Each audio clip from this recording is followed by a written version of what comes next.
Morning Devotion. And so all Israel shall be saved. Romans chapter 11 verse 26. Then Moses sang at the Red Sea. It was his joy to know that all Israel was safe. Not a drop of spray fell from that solid wall, until the last of God's Israel had safely planted his foot on the other side the flood. That done, immediately the floods dissolved into their proper place again, but not till then. Part of that song was, Thou in thy mercy hast led forth the people which thou hast redeemed. In the last time, when the elect shall sing the song of Moses the servant of God, and of the Lamb, it shall be the boast of Jesus, Of all whom thou hast given me, I have lost none. In heaven there shall not be a vacant throne. For all the chosen race shall meet around the throne, shall bless the conduct of his grace, and make his glories known. As many as God hath chosen, as many as Christ hath redeemed, as many as the Spirit hath called, as many as believe in Jesus, shall safely cross the dividing sea. We are not all safely landed yet. Part of the host have crossed the flood, and part are crossing now. The vanguard of the army has already reached the shore. We are marching through the depths. We are at this day following hard after our leader into the heart of the sea. Let us be of good cheer. The rear guard shall soon be where the vanguard already is.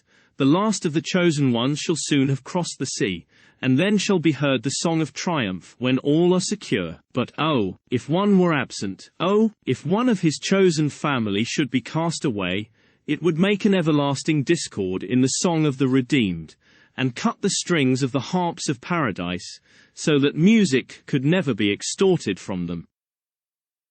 Evening Devotion. He was sore athirst, and called on the Lord, and said, Thou hast given this great deliverance into the hand of thy servant, and now shall I die for thirst.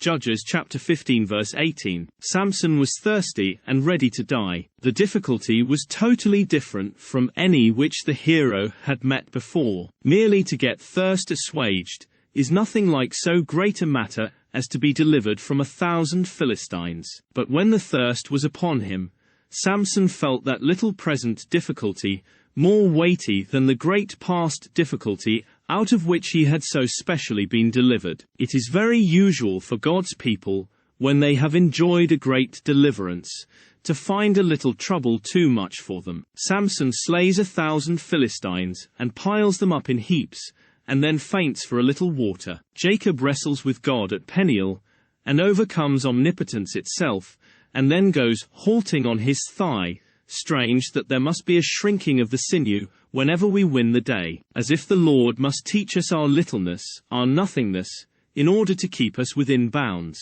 Samson boasted right loudly when he said, I have slain 1,000 men.